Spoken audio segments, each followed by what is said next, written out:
준이 양 결국 싸늘한 주검으로 발견되는데요. 첫 번째 키워드부터 보시겠습니다. 아빠가 죽였다. 하지만 물음표입니다. 경찰은 이렇게 준이 양의 친아버지가 준이 양을 살해했을 가능성에 주목하고 있지만 지금 준이 양의 아버지는 다른 진술을 하고 있습니다. 어떤 진술인지 일단 먼저 담당 수사과장의 얘기부터 들어보시겠습니다. 아동 실종 사건 관계자인 생부와 내연녀의 모친을 어젯밤 28일 밤 10시경 사체 유기 혐의로 긴급 체포를 한 상태고 아이가 아프다고 연락을 받고 가서 보니 아이가 쓰러져 있더라. 그 이후에 어찌할 바를 몰라서 이쪽에 연고 지리감이 있는 이쪽에 와서 사체를 묻었다.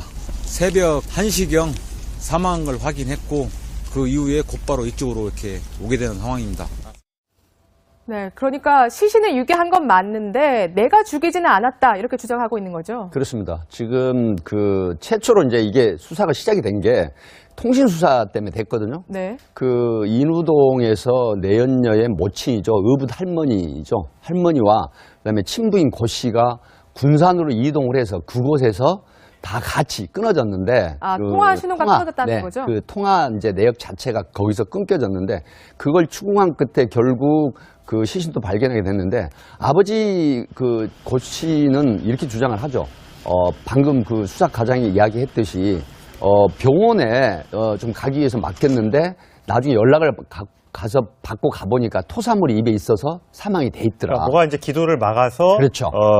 그래서 사망했다. 그렇죠. 예. 그렇게 해서 4월 27일 날 그 의붓 할머니와 군산으로 가서 유기를 했다라고 하는데 한 30cm 정도 파고서 안매장하는 걸로 이렇게 지금 밝혀지고 있거든요. 네. 그런데 경찰에서는 현재 이게 살해 가능성도 있다라고 봅니다. 예. 그래서 이제 부검 결과를 통해서 다시 면밀한 수사를 하겠다 이런 거죠. 지금 화면에 나오고 있습니다만 4월 27일 새벽 1시경에 이제 발견을 해서 이제 그 시신을 유기했다는 건데 보면 준이 생모와의 이혼 소송을 지금 하고 있다는 거죠. 그러니까 네. 같이 살고 있는 건 내연녀인데 그렇죠. 그 내연녀하고는 아직 결혼한 상태가 아니고요. 네. 친모와 이제 이혼 소송을 하는데 여기에 혹시 이제 재산 분할이나 등등의 악영향을 미칠까봐 숨겼다 이렇게 주장을 하고 있는 거예요. 그렇습니다. 그러니까 고준희 양의 친부 고 씨는 사실 그 전부인 그러니까 고준희 양의 친모와 사이에 이혼 소송 중이고 예. 또 이혼 소송 중이면서도 그 내연녀 이 씨와 함께 동거를 했던 상황이죠. 예. 그런 상황에 아이가 사망을 해서 이혼 소송이라든가 양육비라든가 여러 가지 문제가 생길 것 같고 또 현재 살고 있는 부인하고 그러니까 사실혼 관계에 있는 부인하고도 문제가 생길 가능성이 있어서 예. 결국 사체를 유기했지 살해한 건 아니다 이렇게 강력 부인을 하고 있습니다. 네. 근데 사실 살해 가능성도 있을 법하다 추정할 수 있는 게 일단 친부의 아파트 앞에서 복도에서 혈흔이 발견됐지 않았습니까? 여러 가지 조금 의심쩍은 정황들이 있어요. 네. 그러니까 혈흔이 발견이 됐는데 그 혈흔 처음 발견됐으만 해도 이제 뭐 사람의 혈흔인지 동물의 혈흔인지 확인할 수 없다. 국가서 그렇죠. 감정 예. 결과를 보자라고 얘기를 했는데 국가서 감정 결과 DNA가 3명이게 검출됐다는 거예요. 3명이나요? 고준희 양 거, 네. 고준희 양 거는 나왔고요. 친부와 내연녀의 DNA도 동시에 나왔다는 예. 거예요. 내연녀까지요? 그렇죠. 네. 그러니까 뭔가 이 세 사람 사이에 뭔가의 그런 그 접촉이나 그런 것들이 있었을 가능성이 있는 거고. 네. 더군다나 일단 친부도 자백했지만 사망한 날짜를 좀 보시면요. 4월 26일입니다. 예. 4월 26일은 무슨 날이냐면 이 친부와 계모와 살다가 예.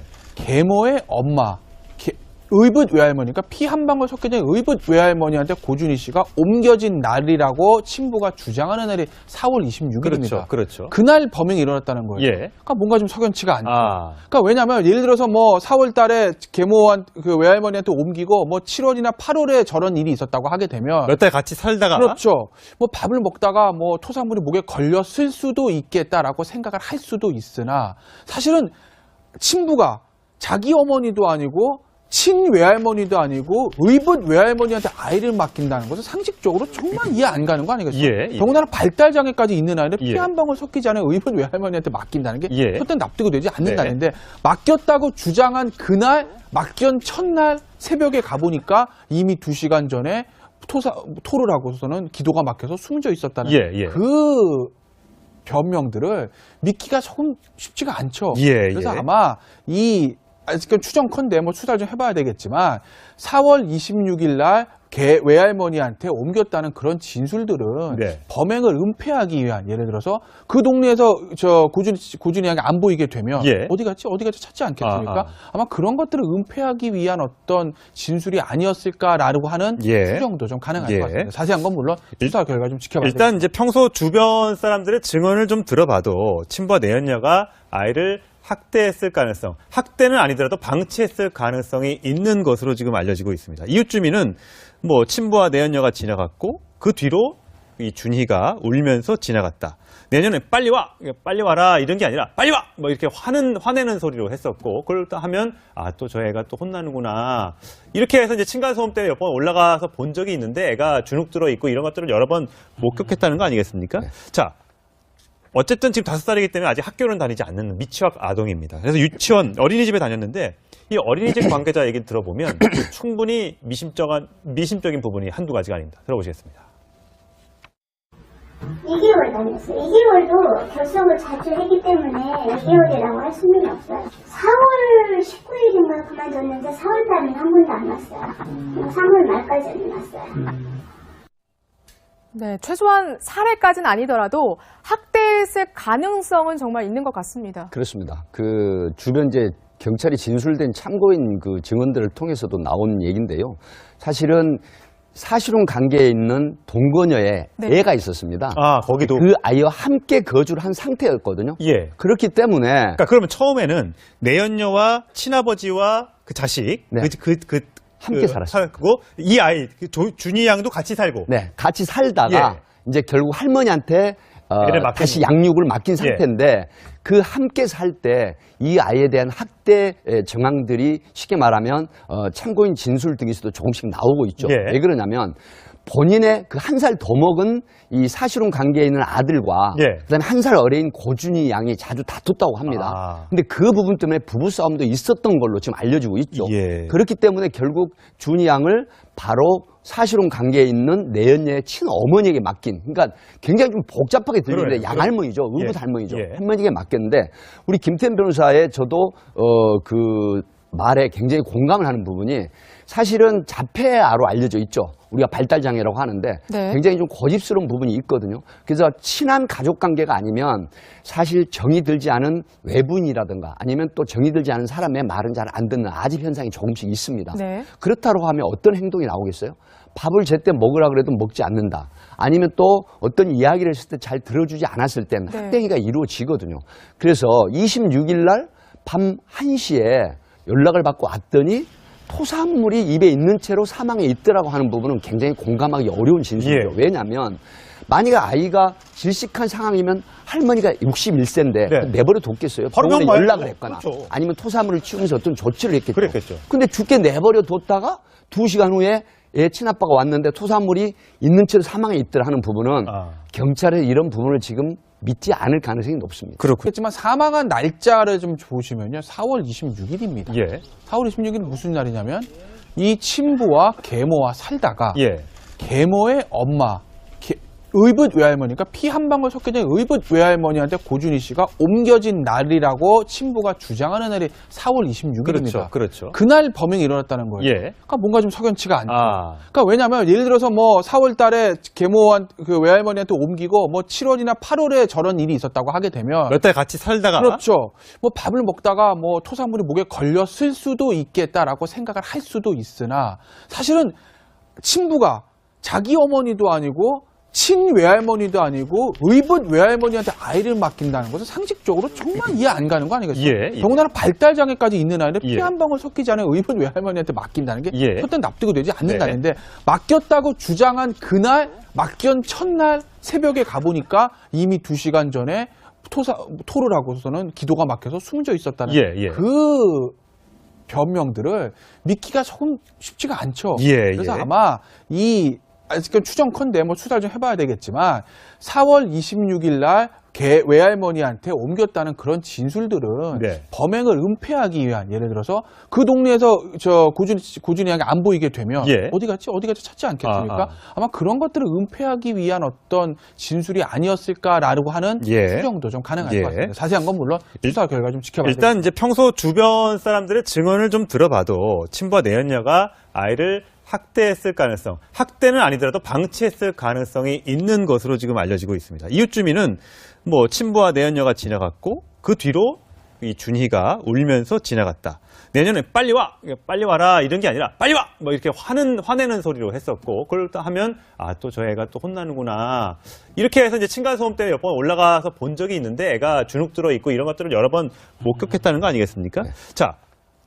어쨌든 지금 5살이기 때문에 아직 학교는 다니지 않는 미취학 아동입니다. 그래서 유치원, 어린이집에 다녔는데 이 어린이집 관계자 얘기를 들어보면 충분히 미심적인 부분이 한두 가지가 아닙니다. 들어보시겠습니다.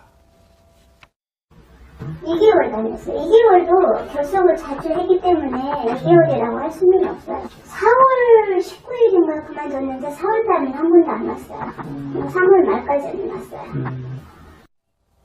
네, 최소한 준희 양 결국 싸늘한 주검으로 발견되는데요. 첫 번째 키워드부터 보시겠습니다. 아빠가 죽였다. 하지만 물음표입니다. 경찰은 이렇게 준희 양의 친아버지가 준희 양을 살해했을 가능성에 주목하고 있지만 지금 준희 양의 아버지는 다른 진술을 하고 있습니다. 어떤 진술인지 일단 먼저 담당 수사과장의 얘기부터 들어보시겠습니다.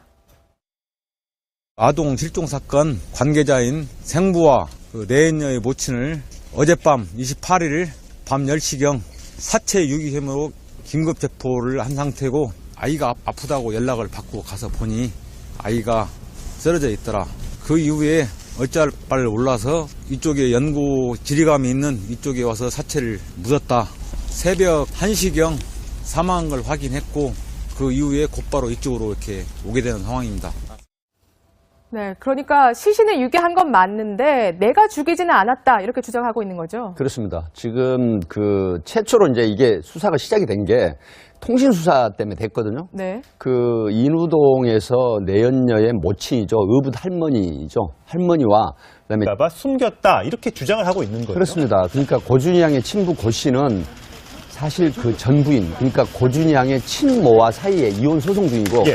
또 이혼 소송 중이면서도 그 내연녀 이 씨와 함께 동거를 했던 상황이죠. 예. 그런 상황에 아이가 사망을 해서 이혼 소송이라든가 양육비라든가 여러 가지 문제가 생길 것 같고 또 현재 살고 있는 부인하고 그러니까 사실혼 관계에 있는 부인하고도 문제가 생길 가능성이 있어서 예. 결국 사체를 유기했지 살해한 건 아니다 이렇게 강력 부인을 하고 있습니다. 네.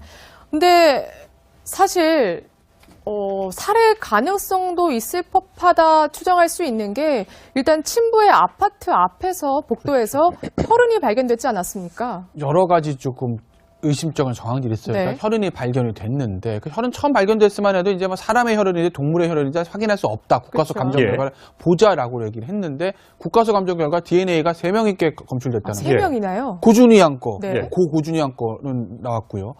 친부와 내연녀의 DNA도 동시에 나왔다는 예. 거예요. 아, 내연녀까지요? 그렇죠. 네. 그러니까 뭔가 이 세 사람 사이에 뭔가의 어떤 그런 접촉이나 그런 것들이 있었을 가능성이 있는 거고. 네. 더군다나 일단 친부도 자백해. 친부인 고 씨가 군산으로 이동을 해서 그곳에서 다 같이 끊어졌는데 통화 신호가 끊어졌다는 거죠? 그 통화 이제 내역 자체가 거기서 끊겨졌는데 그걸 추궁한 끝에 결국 그 시신도 발견하게 됐는데 아버지 고 씨는 이렇게 주장을 하죠. 방금 그 수사 과장이 이야기했듯이 병원에 좀 가기 위해서 맡겼는데 나중에 연락을 가서 받고 가보니까 토사물이 입에 있어서 사망이 돼 있더라. 그러니까 뭐가 이제 기도를 막아서 그렇죠. 그래서 사망했다. 그렇죠. 예. 그렇게 해서 4월 27일 날 그 의붓 할머니와 군산으로 가서 유기를 했다라고 하는데 한 30cm 정도 파고서 안매장하는 걸로 이렇게 지금 밝혀지고 있거든요. 예. 네. 그런데 경찰에서는 현재 이게 살해 가능성도 있다라고 봅니다. 예. 그래서 이제 부검 결과를 통해서 다시 면밀한 수사를 하겠다 이런 예. 거죠. 지금 화면에 나오고 있습니다만 4월 27일 새벽 1시경에 이제 발견을 해서 이제 그 시신을 유기했다는 건데 보면 준이 생모와의 이혼 소송을 지금 하고 있다는 거죠. 그러니까 네. 같이 살고 있는 건 내연녀인데 그렇죠. 그 내연녀하고는 아직 결혼한 상태가 아니고요. 네. 친모와 이제 이혼 소송을 하는데 여기에 혹시 이제 재산 분할이나 등등의 악영향을 미칠까?